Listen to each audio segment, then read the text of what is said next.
இன்னைக்கு நம்ம அடிக்கடி குரூப் 2, குரூப் 4ல கேட்குற இம்பார்ட்டன்டான கொஸ்டின் தாங்க பார்க்க போறோம். "திண்ணை இடித்து தெருவாக்கு" அப்படிங்கிற ஒரு கவிதை இருக்கு. ஸோ அந்த கவிதைய இயற்றியது யாருன்னு பார்த்தோம்னா, நம்மளோட தாரா பாரதி தான். இவரோட இயற்பெயர் என்னன்னு சொல்லி கமெண்ட் பண்ணிட்டு போங்க. நான் வந்து கரெக்டான ஆன்ஸர வந்து பின் பண்ணி வைக்கிறேன். ஸோ இதுலேருந்து எது வந்து இம்பார்ட்டன்டான லைன்ன்னு பார்த்தோம்னா, "திண்ணை இடித்து தெருவாக்கு, உன் தெருவை மேலும் விரிவாக்கு" அப்படிங்கிறது தாங்க. இந்த லைன் அப்படிங்கிறது வந்து ரொம்பவே இம்பார்ட்டன்டான லைன். ஏன்னா குரூப் 4ல வந்து கேட்டிருக்காங்க. மேபி இப்போ வரப்போற குரூப் 2, குரூப் 4ல கேட்கறதுக்கும் வாய்ப்பு வந்து அதிகமா தான் இருக்கு.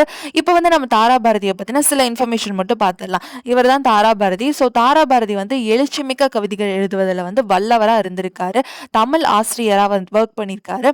தமிழ்நாடு வந்து இவருக்கு வந்து நல்லாசிரியர் விருதும் வந்து குடுத்துருக்காங்க. இவளோட கவிதைகள் பார்த்தோம்னா, "எங்கள் கிழக்கு", தாரா பாரதியின் கவிதைகள், "புதிய விடியல்கள்" அப்படின்னு சொல்லி சில கவிதைகளையும் எழுதியிருக்காரு. இவரோட இயர்லாம் வந்து நம்ம படிக்கணும் அப்படின்லாம் அவசியம் இல்லங்க. ஸோ இந்த மாதிரியான இம்பார்ட்டன்டான பிஓக்யூ இதெல்லாம் வேணும்னா, என்னோட சேனல வந்து சப்ஸ்கிரைப் பண்ணிக்கோங்க. இந்த மாதிரியான பிஓக்யூன்னு நான் வந்து தொடர்ந்து போட்டுட்ருக்கேன். Thank you so much. Bye bye.